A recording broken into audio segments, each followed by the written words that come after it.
Video is about coin, mixture, age, and word problems. Word problems are real life situations expressed in words that we translate into mathematical equations. Common types include coin, age, work, and mixture problems. These problems test not only our algebraic skills but also logical reasoning. Let's start with the coin problems. Coin problems involve different denominations of coins. The key here is to set up equations based on number of coins and the total value. For recommended steps, we have here first we should assign values depending on the type of coins that we are considering. So for example, let x be the number of dimes. We write equations for the total number of coins, and then we write another equation for the total value. So for the number of coins corresponding to their equivalent values. And then we solve for the system of equations. In most coin problems, nickel, dimes, and quarters are being used if we are talking about problems regarding US coins. While when we are talking about problems regarding Philippine coins, it is usually done by using 25 cents or 1 peso or 5 peso coin. Okay, so why they are usually used? Because they give nice combinations for solving systems of equations. Okay, so let's begin with our examples. We have here a purse contains 12 coins consisting of dimes and nickels. The total value is $0.95. How many coins or how many of each coins are there?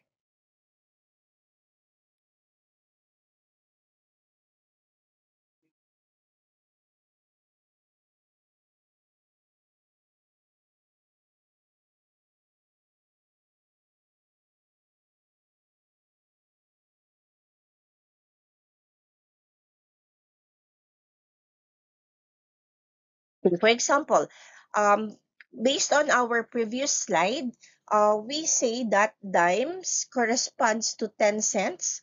Okay, so a dime corresponds to 10 cents, while a nickel, okay, so while a nickel corresponds to 5 cents. Okay, so our first step is to assign variables. Okay, so how do we assign variables? Let's take for example, let x, okay. So let us say here that let x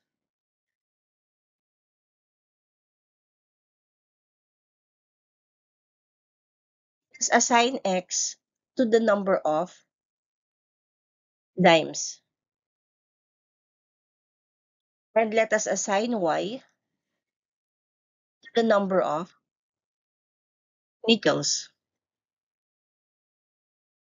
Okay, next is let us assign our first equation. So our first equation is the total number of coins. So how many coins are there in your purse? So we have 12 coins. That means if we add the number of dimes and the number of nickels, we will be having a total of 12 coins. So our first equation will become x plus y is equal to 12. Okay?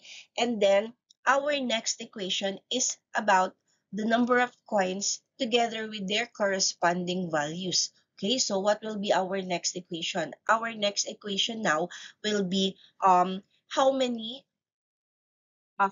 dimes do we have? Okay, so what is the equivalent value of our dimes? It is 10 cents. Okay, so we have here 10 multiplied by 10 cents multiplied by the number of dimes plus, okay, how many nickels do we have? But the value of our nickel is 5 cents. Okay, so therefore we have here 5 multiplied by y.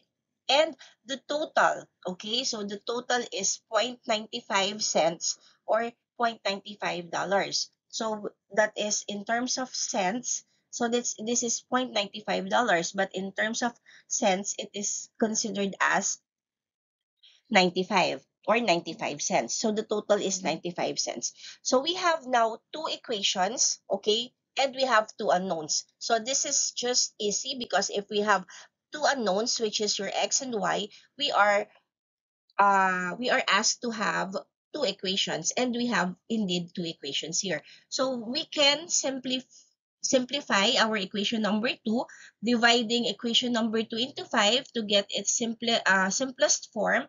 We will be having 2x, okay, plus y is equal to 19. We're going to work on with these two equations. Okay, so if we're going to subtract, let us subtract equation number 2 from let us subtract equation number 1 from equation number 2. Okay, so by subtracting equation number 1 from equation number 2, we will be having 2x plus y is equal to 19 minus, so we have x plus y is equal to 12. Subtracting y and y, we cancel it out. So we have x is equal to 7. So what do we mean by this one? So we have 7 dimes, okay? So we have 7 dimes. Let us now substitute our x to our first equation. So substituting x to our first equation, we have 12 minus 7, okay? So we have here 5. So that means our y is 5, which means that we have 5 nickels. So y corresponds to nickels. So that means we have 10 cents. Okay. So by checking if this is correct or if this makes sense, we have 10 cents, okay, multiplied by 7 plus we have 5 cents multiplied by 5, okay?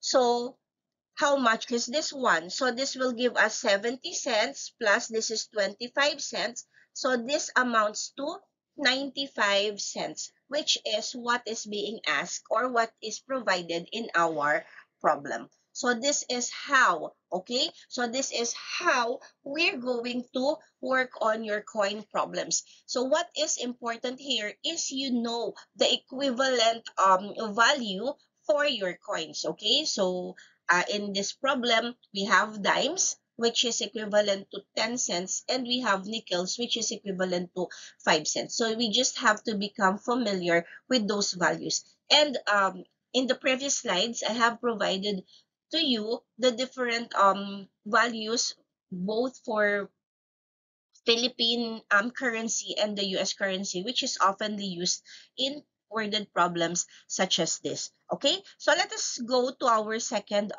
problem. Our second problem is about currency in the Philippines. Okay, so we are more familiar of this one. So it says here that let's solve for number 2. Let's use other ink in solving for number 2.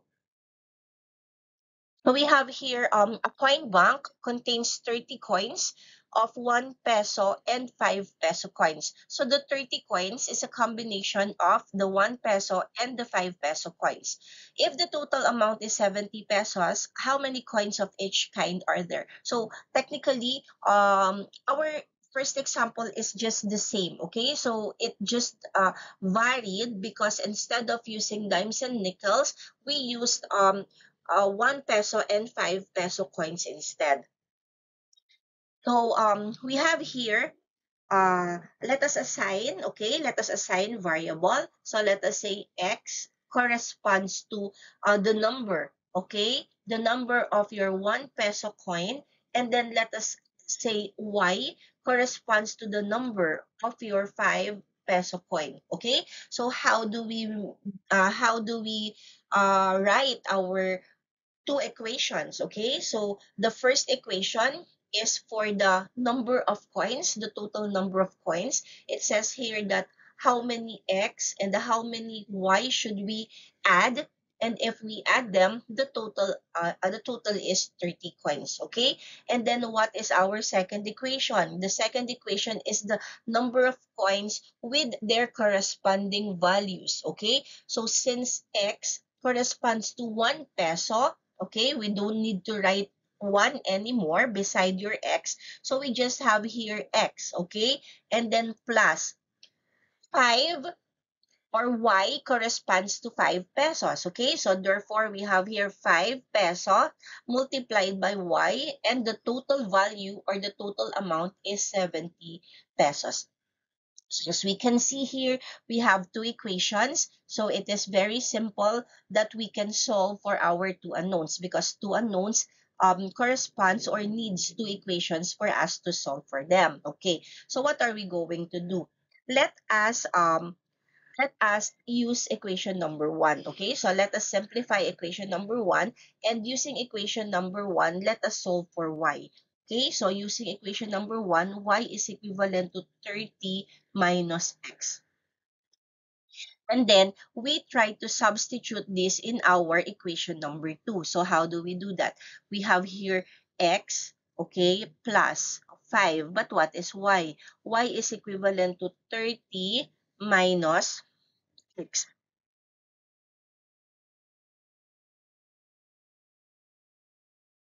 Y is equal to 30 minus x. Okay? And this is equivalent to 70.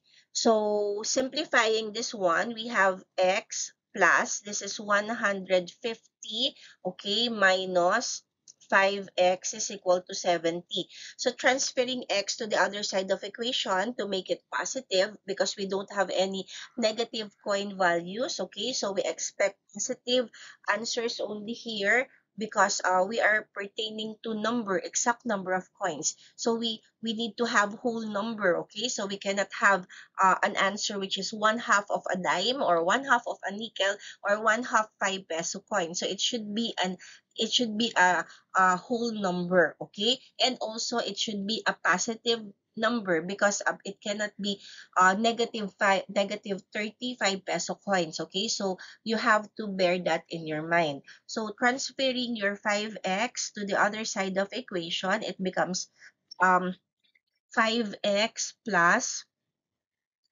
um, we have here 5x plus or minus x is equivalent to 150 minus 70. Okay?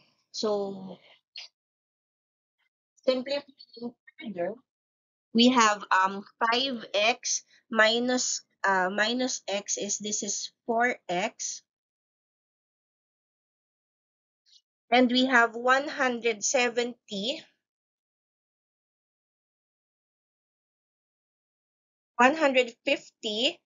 minus 70, that will give us 80.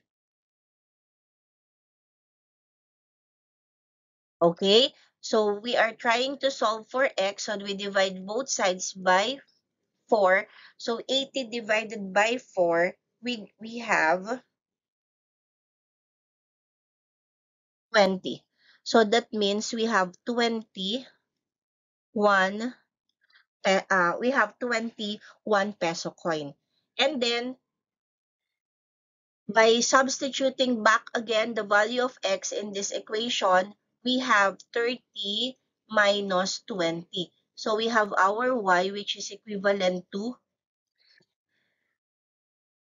so we have 10 5 peso coin. Okay? So if we're going to check on that, we will be having 20. The value of that is just 1 peso. So we only have 20 times 1 multiplied by, we have here 10 multiplied by, so the amount or the value of the coin is 5 peso coin. Okay, so that is multiplied by 5, which is equivalent to what? So we have here 20 plus, we have here 50, okay? So that will give us 70 pesos. So therefore, our answer is correct. Okay, so this is just an example on how we are going to solve coin problems. Okay, first, we assign your variables. Okay, so to the number of dimes or to the number of nickels that you have. In case you have different conditions. Okay, so you just have to relate on how those equations uh coincides with your specific problem. Okay, but the usual step is that you make an equation regarding the number of coins or the total number of coins, and then afterwards you make an equation regarding the number of coins together with their corresponding values. So the important key point here is okay, the amount, particularly when they talk about their names and not their specific value. So in the second problem, it's all right because they talk about 1 peso and 5 peso coins. So the value is already given. But in the first problem, it talk about dimes and nickels. So if you have no idea what is the value of your dimes and nickels, then there will be difficulty in solving this type of problems. Otherwise, if you know it, this type of problems is just simple. These types of problems are just very easy to solve. Okay, so so these are some examples of our coin problems.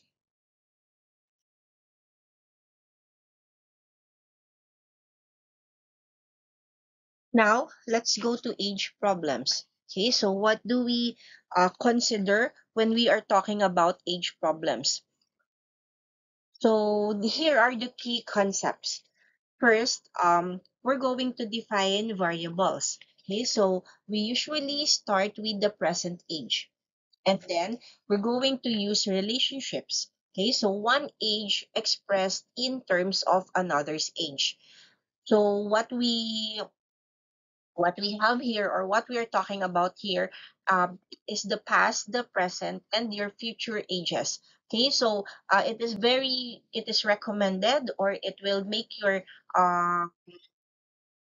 make your solution easier if you're going to build a table to avoid confusion. Okay, and then we form your equations based on the condition given.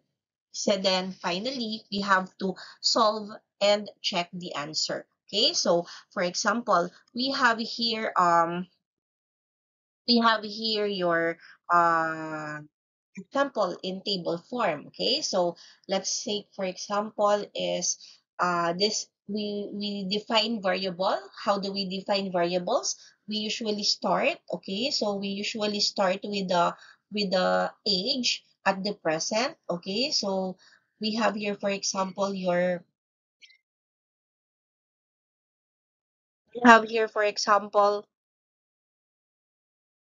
present age. Let A becomes your present age, and then B becomes your present age for B. So A and B, they represent different person. Okay, for example, they are friends, or mother and daughter, or father and son. So it depends on the problem. Okay, so if A and B represents their present age, therefore past age simply becomes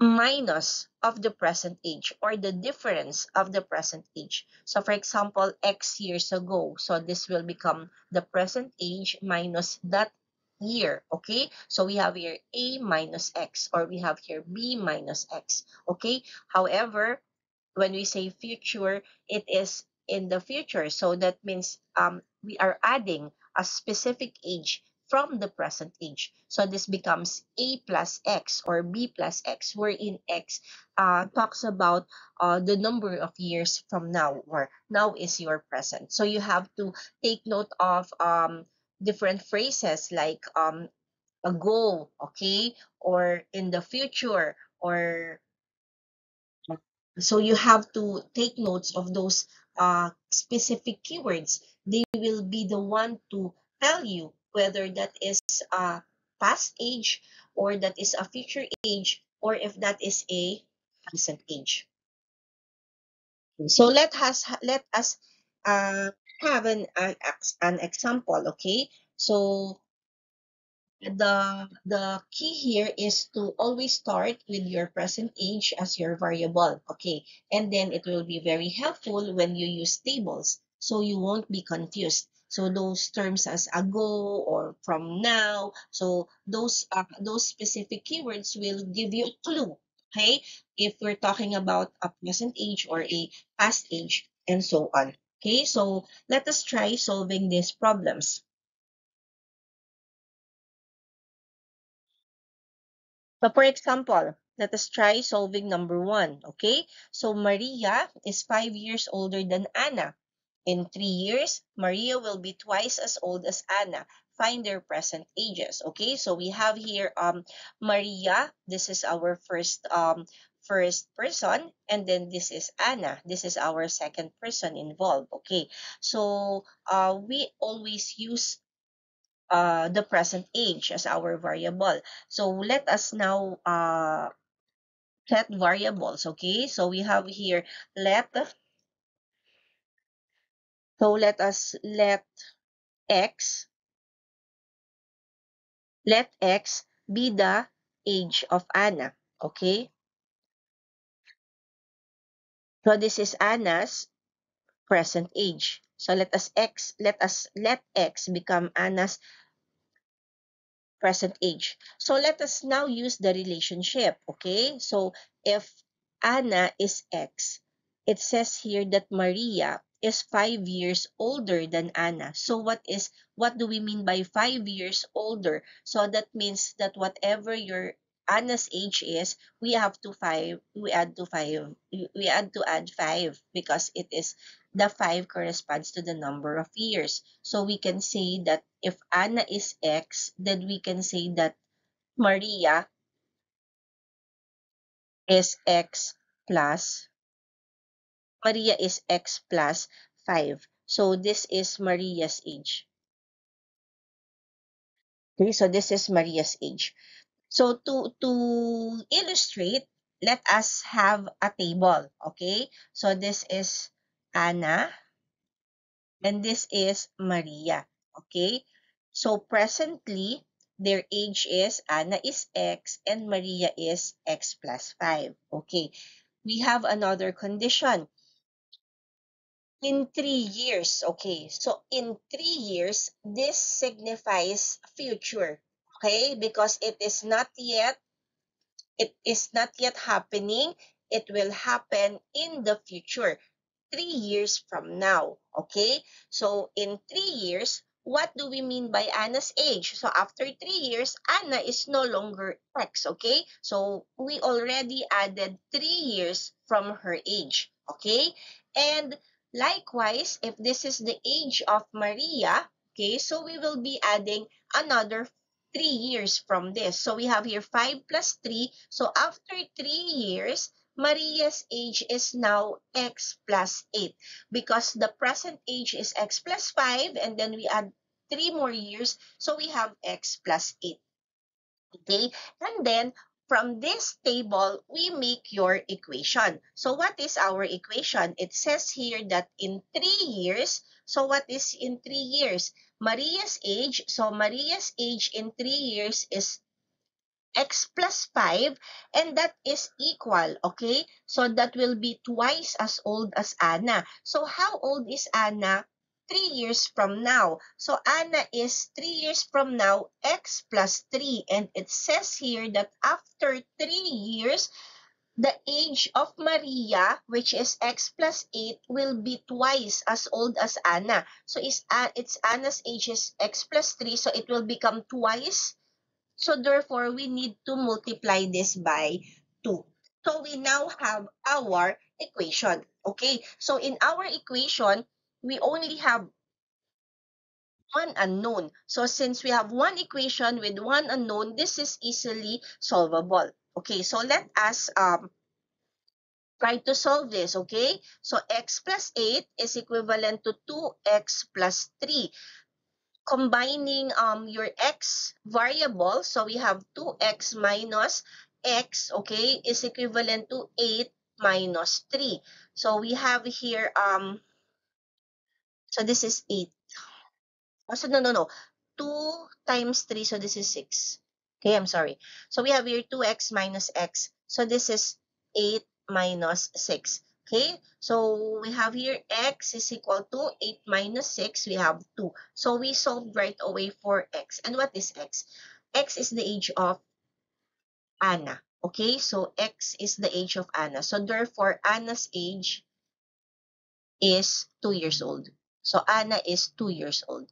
Okay, how about Maria? Okay, how old is Maria? So we are asked to solve for their present ages. So their present ages, Maria is simply 2 plus 5. Therefore, Maria is 7 years old.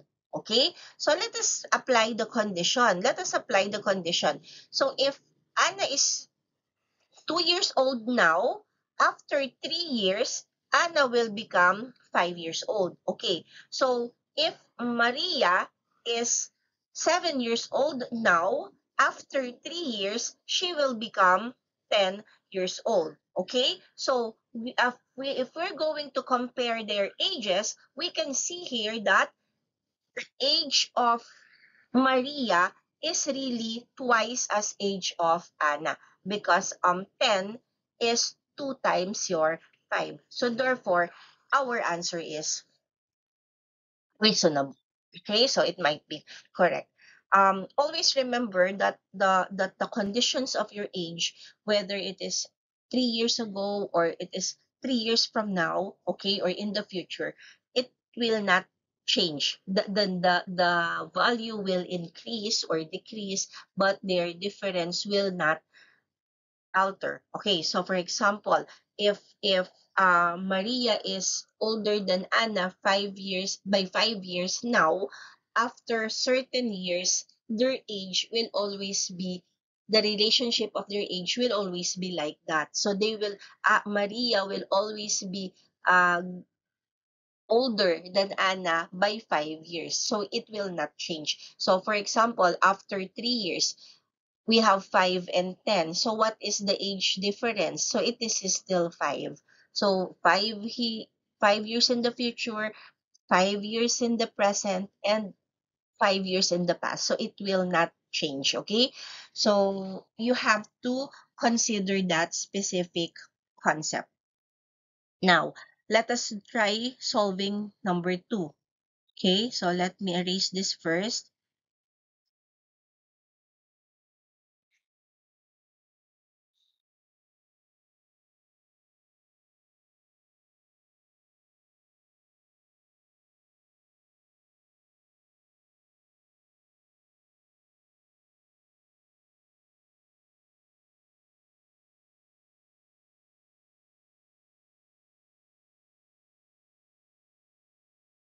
So let us go to problem number 2. We have here 10 years ago. So that's a clue. Okay? So that's a clue already. 10 years ago. So 10 years ago, that means it already happened. So it's already in the past. Okay? So 10 years ago. So this is your clue here. A father was 4 times as old as his son. 10 years from now. Oh, this is another clue. From now. Okay, therefore, that's in the future. So, he will be twice as old. Find their present age. So, we always look at the present age. Okay, so let us assign variables. Okay, so for number 2, let us assign variables. So, let X be the present age of the sun. Okay, so present age of the sun. Present. We have to make sure that we consider it to be the present age. Okay, so how old is the father? Okay, so let us say that your father is Y. Let us represent the age of the present age of your father to be Y. Okay, so let us try creating a table.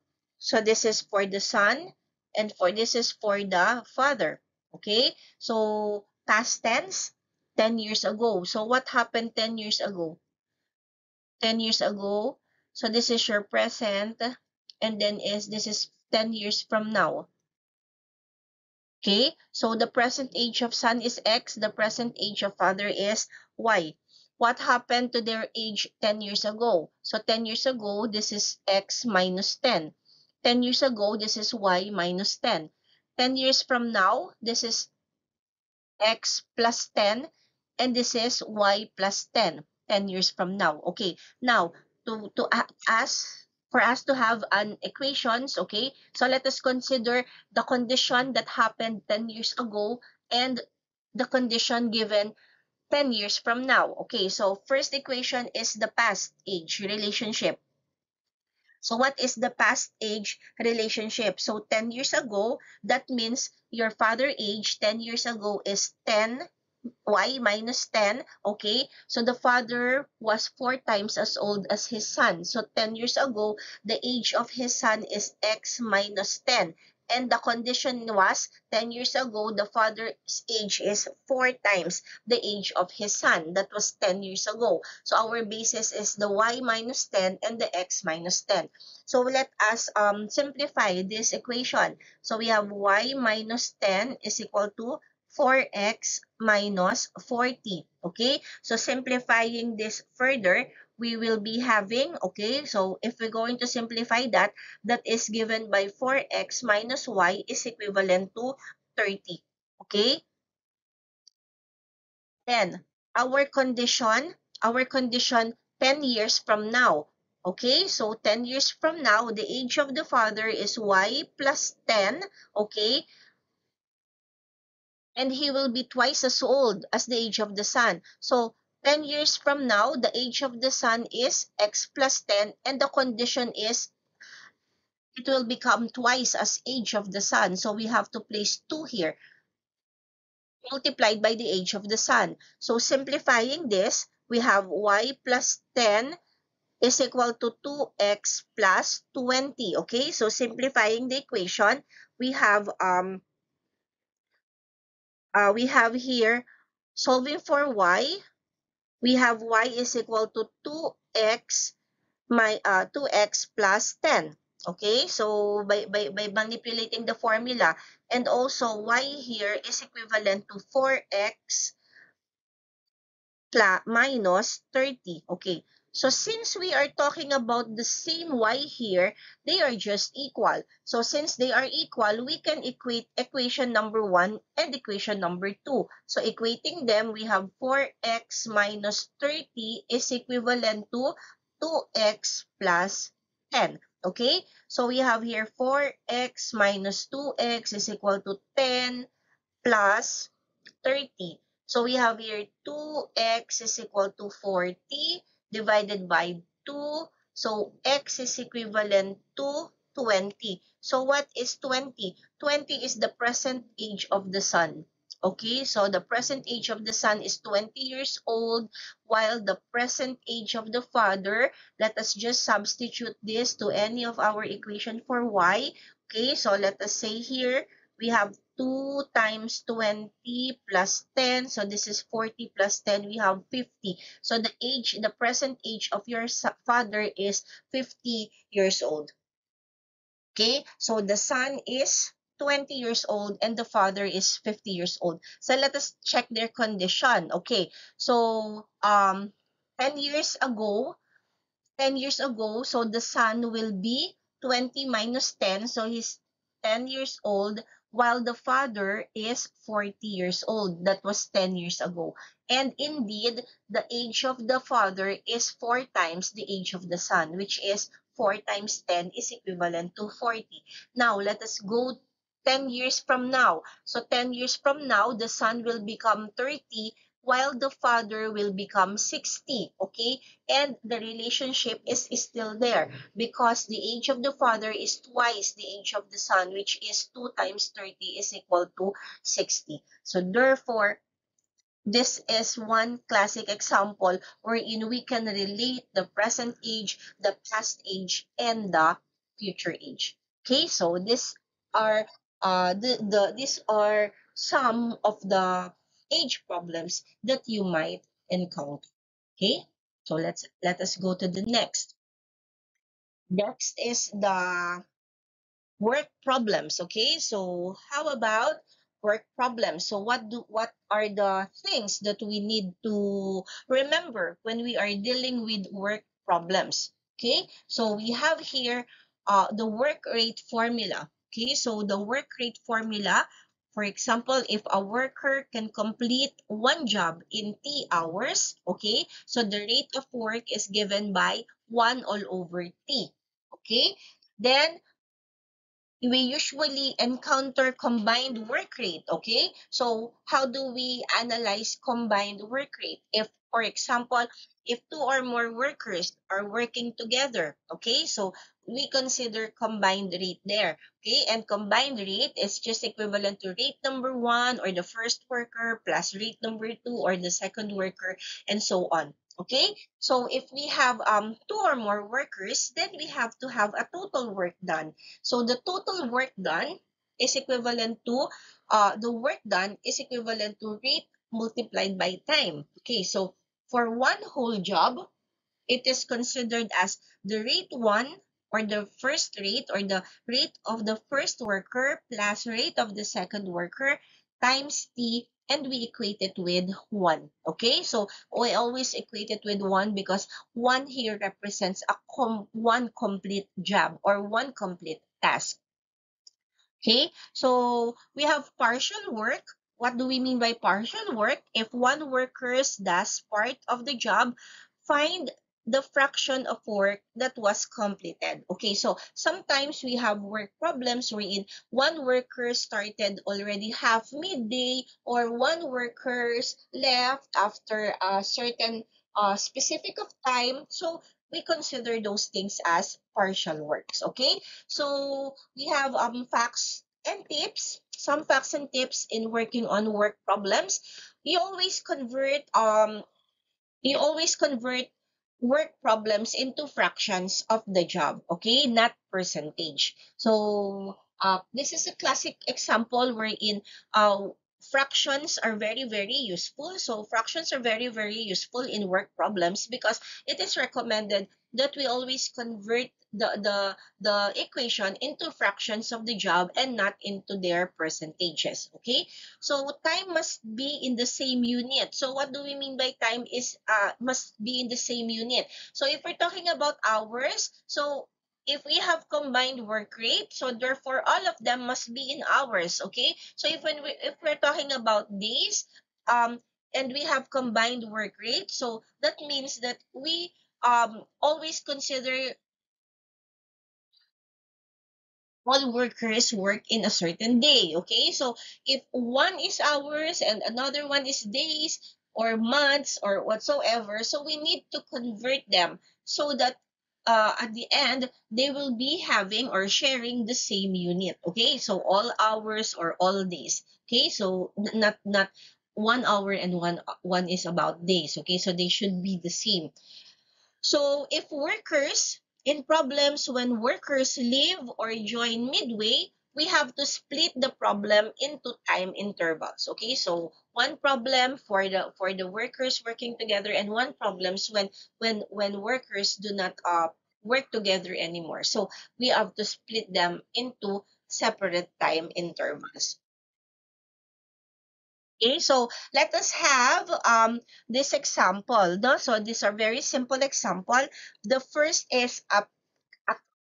Okay, so A can paint a fence in 6 hours and B can do it in 4 hours. Okay, so how long will it take if they do this together? So this is a classic example of combined works. Okay, so we are combining the work of A and B. So one tip also here is if we added workers, okay, so it is it is uh reasonable enough or it is expected that the work can be done faster. Okay, so the number of workers working together makes the work or the job faster. So let us see. So for example, A can paint the fence in 6 hours while B can paint it using 4 hours. Okay, how long will they take if they work together? So we are expecting that if B is faster than A, okay, if they work together, the number of hours we are expecting is somewhat lower when A is working alone and when B is working alone. So when they work together, we are expecting somewhat a faster result. Okay, so how do we do that? You always start your work problems with the rates. Okay, so let us start your work problems with the rates. Okay, so what do we mean by the rates? What is your ACE rate work of work? Okay, so ACE rate, what is ACE rate? So this is 1 all over T. So the rate is 1 all over T. So one job and A can finish it in 6 hours. So we have here 1 over 6 job per hour. So this is the rate of A. What is the rate of B? Same, okay? So B's rate is equivalent to 1. However, he is faster because he can finish it in 4 hours. So this is job per hour. So this is A's rate and B's rate. So next, we're going to combine those rates, okay? So we have combine rates. So how do we combine rates? So combine rates is simply equivalent to A's rate plus B's rate. Okay, so A's rate is 1 over 6. Then we're going to combine that with B's rate, which is equal to 1 over 4. Computing this one, so getting the common denominator, which is 12. So we have 2 plus 3. We have we have no, the combined rate is 5 over 12. Okay, so this is job per hour. But what we are asked is for the time. So we now compute for the time. Okay, so for the time, how do we compute for the time? So time is equivalent to 1 all over the rates. However, since they are combined, we are going to use here combined rates. Okay, so if you're going to remember, rate is equal to 1 all over time. So when we compute for time, it is simply 1 all over rate. However, we will not use anymore the individual rates for A's and B's because they're already working together. So we are going to make use of the combined rates. So in this case, we have 1 all over 5 over 12. So getting the reciprocal, we have 12 over 5, or that will give you 2.4 hours. Okay? So this is already a good answer, but if we wanted to be more specific, we can still convert this zero point 0.4 hours. Okay? So we have zero point 0.4 hours. We can multiply this in, or we can convert this into minute. Okay, so we know that 1 hour is equal to 60 minutes. Okay, no, let us convert this to minutes. So we have here 60 minutes is equal to 1 hour. So hours will be cancelled out. That will give you zero point 0.4 times 60. That will give us 24 minutes. So the total, okay, so the total hour that they will be working together is equivalent to 2 hours and 24 minutes. So 2 hours and 24 minutes is actually faster than if A works alone, which is 6 hours, and if B works alone, which is 4 hours. So always remember that in problems dealing with work, okay, so the more they work together, the more people working together, the faster the time they're going to finish the job. So in this case, working together required only 2 hours and 24 minutes, much faster if they work for the job alone. Okay, so this is one classic example of work problem. Let's now go to the second example.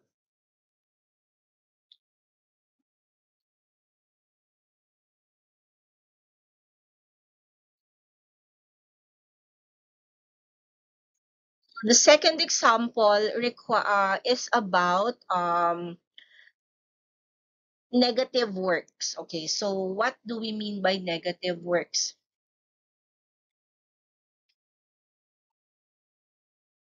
It says here, so this is a classic example of a pipe filling up something, let's say a swimming pool, and then we have a drain. Okay, so one works positively by filling up a certain pool, for example, and one works negatively. Why negatively? Because the other one is working on draining it. Okay, so wa- while one has a goal of filling it up, the other one is draining it or emptying it. Okay, so what do we do in these certain types of problems? So for this problem, test here a pipe can fill a swimming pool in 4 hours, but a drain can empty it in 6 hours.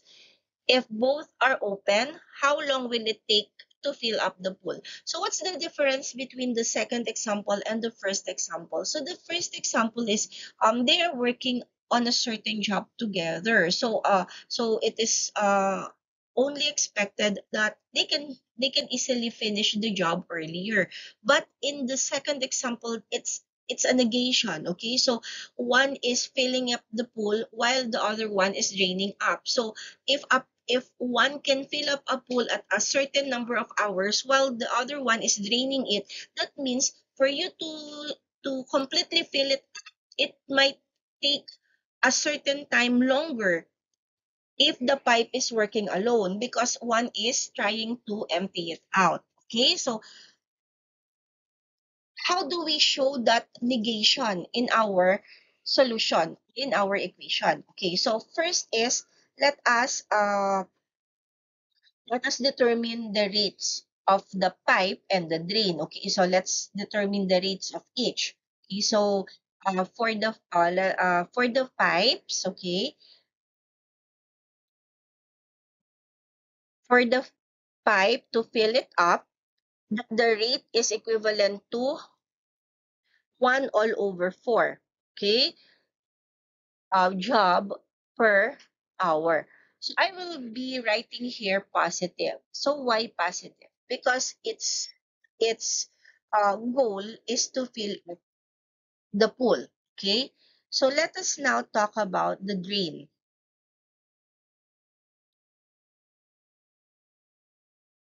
So what is the work rate for the drain? The work rate for the drain is 1 all over 6 job per hour. But in this case, I will be writing here a negative sign. Why? Because it is trying to oppose the goal of your first type. Okay, which is to fill up the pool. So I have to place here a negative sign. So when I get the net rate or the combination rate, instead of adding, since they have different purposes, so they have different purpose, so this will become 1/4 minus 1/2. Unlike in the previous example, it is it is a sum or it is an addition. Okay, so let us get the common uh, denominator for this, which is 12. So this will give us 3 minus 2, or this is simply 1 all over 12. Okay, so how long? Okay, so how long will it take to fill up the pool? So this is T, which is 1 all over the net or the combination rate. So our combination rate is 1 over 12. Getting the reciprocal, we have here 12 hours. Okay, so our answer is 12. So if we're going to compare, okay, with the pipe, which is working alone, the pipe can fill up the pool in 4 hours. However, since a drain is trying to empty it out, instead of 4 hours, the pool will be filled only after 12. So this is an example of a negative work rates. Okay, so you can encounter this type of problems when you read the terms or the keywords leaks or drains or so on. Okay, so there are different combinations for work problems. Okay, so there are different type of problems included in work problem. So for example, we have a single worker. So for a single worker, what is our key formula or idea? So the rate is 1 all over T, where T is the time to finish a certain job. Okay, when we have two workers working together, or they share the common goal. So this is simply your combined rate is 1 all over TA plus 1 all over TB. Okay, so like in our first example. And we are not limited to only two workers. So it can be two or more workers. And if that is the case, we'll just have to add up with our second condition. Okay. So we also have type of work problems wherein we already have partial work. Okay. So what are those type of partial works? When one leaves after a certain specific of time, or one joins after a specific time. Okay. So the work done is equivalent to rate multiplied by time, and then we're going to divide the solution, and then we have the remaining work. So the remaining work is 1 minus the work done, because it is assumed that upon joining or upon leaving, that there was already a specific work done. So therefore we will try to get the difference of that work done from 1. Okay. And then the pipes and tanks, you have the feeling like we had. So we have here the net rate that is specifically just add the filling rates. Okay, so pipes and tanks filling with leaks, for example. Okay, so the filling rates minus the leak rates. Okay, so that will be your net rate. Work sharing, okay, or done in parts, we have to compute each worker's share using your rate multiplied by the time. Okay, so we have the inverse rule. What is our inverse rule? So that is equal work being done in specific different times. Okay, so in here, we can make use of our previous discussion. So we have here what? We have here a ratio. So we can make use of ratio or proportion. Okay, so those are the things that you have to remember in dealing with work problems.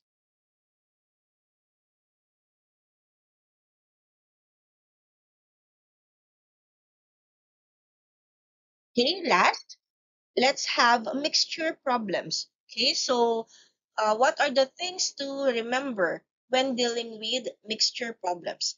Mixture problems involve combining two or more quantities. Okay, so it can either be liquid, solids. Okay, so this is solids, or costs. Okay, so for example, uh, we wanted to mix them together. We wanted to combine them together to form a new mixture with a given property. So common applications of mixture problems, we have mixing solutions. We have here salt solutions, sugar solutions, alcohol concentrations. So those are some examples. Mixing metals or alloys, for example, how many percent of aluminum or silver or gold, etc. Okay, and then mixing different costs. So what do we mean by cost? So we usually encounter these problems when we are trying to combine different types of coffee beans. Okay, so different types of rice or nuts. So those are some classic examples of mixture problems. Okay, so what are the key concepts or your things to remember, okay, in dealing with mixture problems? First is we have to take note of the amount of substance being talked about. Okay, so what do we mean by the substance? We have the concentration multiplied by the quantity of that specific substance. So for example, I have 10 liters, okay, 10 liters of let's say for example 20% salt solution. Okay, so what do I mean by this? So 10 liters with 20% solution. So 20% is represented by zero point 0.2 multiplied by 10 liters. Okay, so I have, let us say, 2 liters of salt, okay, of pure salt, for example. So we have here the amount of substance is given by the concentration multiplied by the quantity. So how do we set up our equations in solving these types of problems? First we get the total quantity, okay? Quantity of the first substance, quantity of the second substance is equivalent to your final quantity or your total quantity, okay? And then the combination of the total amount of substance together with their concentration. So this is given by the concentration of the first substance or the quantity of the first substance multiplied by the concentration of the second substance multiplied by the quantity of the second substance, which gives us the total concentration of your specific picture. Okay, so picture problems is somehow related to coin problems. Okay, so instead of uh, instead of the value of the coins that we are talking about, here we are dealing with the concentration or the percentage of that specific substance. But if you're going to look at their equations, okay, so they are somewhat related. So for example, for our first equation, Q1 and Q2, so this just corresponds to X plus Y, which pertains to the total number of coins. And this C1 and Q1 here, this pertains to, for example, 1 peso, and then the quantity is 30 pieces, and then 5 pesos, and then the quantity is 20 pieces. So somewhat the mixture problem is just the same. It has the same idea with the coin problems. However, here they're dealing with percentages. So if in the coin problems, we're talking about uh, total number of coins, whole numbers, okay, whole numbers, positive integers. Here we have a percentage, or we are allowed to make use of decimal points, okay, in mixture problems. But their concepts and or idea is just the same. So we can be helped using visual representation. Okay, so for example, you have solution A and then we have solution B. Okay, solution A is 20%, it is 4 ml, and then I will be adding solution B, which is 30% and 5 ml. So therefore, my total solution is somewhat equivalent to 4 ml plus 5 ml. So this is my total. And the concentration is equivalent to zero point 0.2 and your zero point 0.3. So this is a 50% solution mixed between these two corresponding values. Okay, so the figure 1 is a mixture relationship, usually dealing with concentrations, while figure number 2 is a balance method or a shortcut for two mixtures. So for example, I have a certain total concentration. Okay, so what is the contribution of my first part here, and what is the contribution of my second part here, or second mixture here? So if I have here a first mixture and second mixture and then combined together, I will be getting a total final concentration. Okay, so it is also very helpful if you're going to make use of visual representations. So let us have an example. Okay, so first we have example number 1. How many liters of 20% salt solution must be mixed with 10 liters of 50% salt solution to get a 30% solution?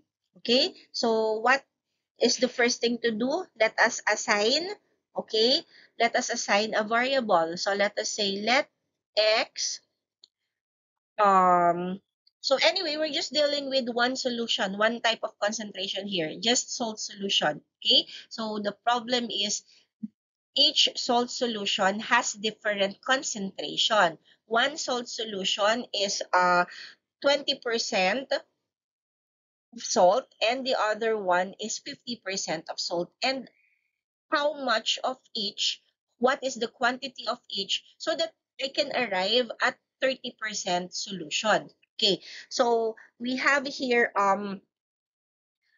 to assign a variable. So let x be the liters. So how many liters of 20% solution? So x will be the number of or the amount or the quantity, no? So the amount of 20%. solution. Okay, this is in terms of liters. Okay, so our X is in terms of liters. If we're going to imagine or if we're going to figure it out, so how many ml? Okay, how many ml? So this is our X having only 20% or 20% of concentration of salt. Okay, I wanted, okay, if I wanted to have 30% solution, so this is my total concentration. Okay, so and I have to add, okay, I have to add here 10 liters. So this is 10 liters of 50%. Okay, so I have X ml of 20% solution. I will be adding that to 10 liters, okay, of 50% concentration. So therefore, what is my total amount here? My total amount here is 10 plus X. So why 10 plus X? Because I will be using 10 liters of this and X liter of this. Because if you're going to look at the problem, we are trying to decrease the concentration of the 50%. So how do we decrease the 50% concentration? By adding um somewhat lower concentration, which is 20%. Okay? So how do I make this figure? How do I transpose this figure into an equation, into an algebraic equation? Okay? So the equation is 0.2, okay? I don't know amount yet, okay? But if I add that to 10 liters of zero point 0.5 concentration, I will be having zero point 0.3 concentration having an amount of 10 plus.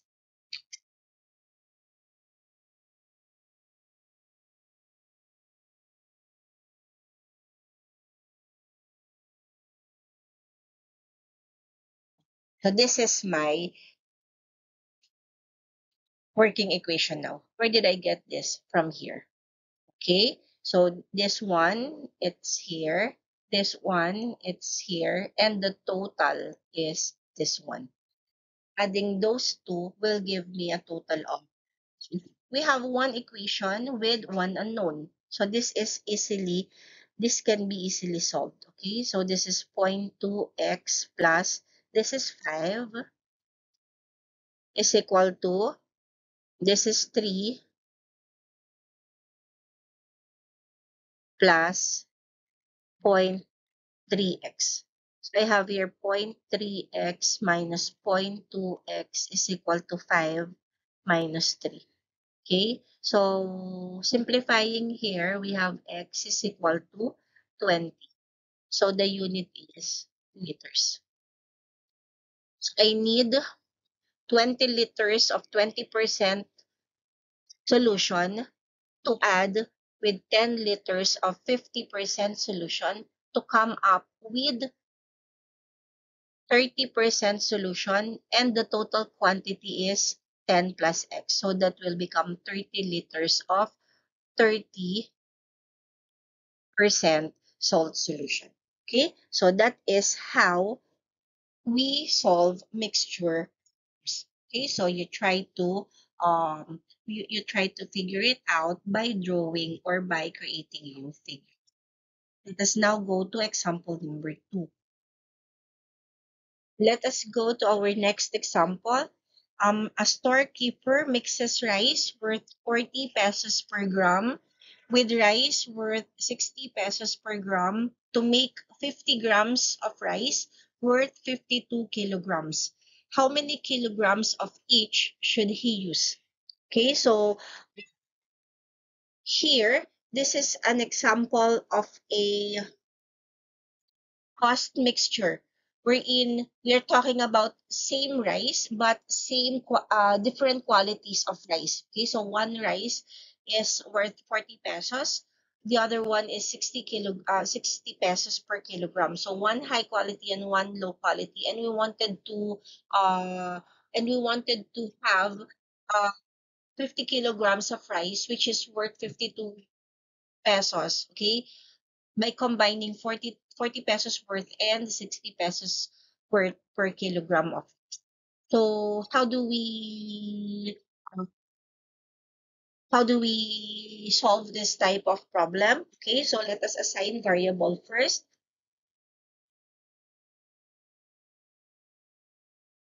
Let us assign variable. Let x be your number of kilogram for the 40 pesos rice, and y be the number of kilograms for the 60 pesos of rice. Okay, so how do we deal with the equations? Okay, so we have here if we add x kilograms of 40 pesos worth of rice plus y kilograms, the total amount or the total quantity should be 50 kilograms. Okay, so let us call this equation number 1. And then equation number 2, let us consider their worth or their cost. Okay, so the first is 40x for standing for the concentration or the cost of x kilograms of rice.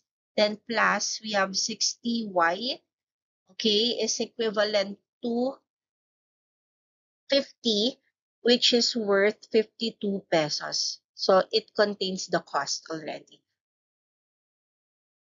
Simplifying, we have 40x plus 60y is equivalent to 2,600. Okay, so let us make the numbers smaller by dividing them with 20. So we have here 2x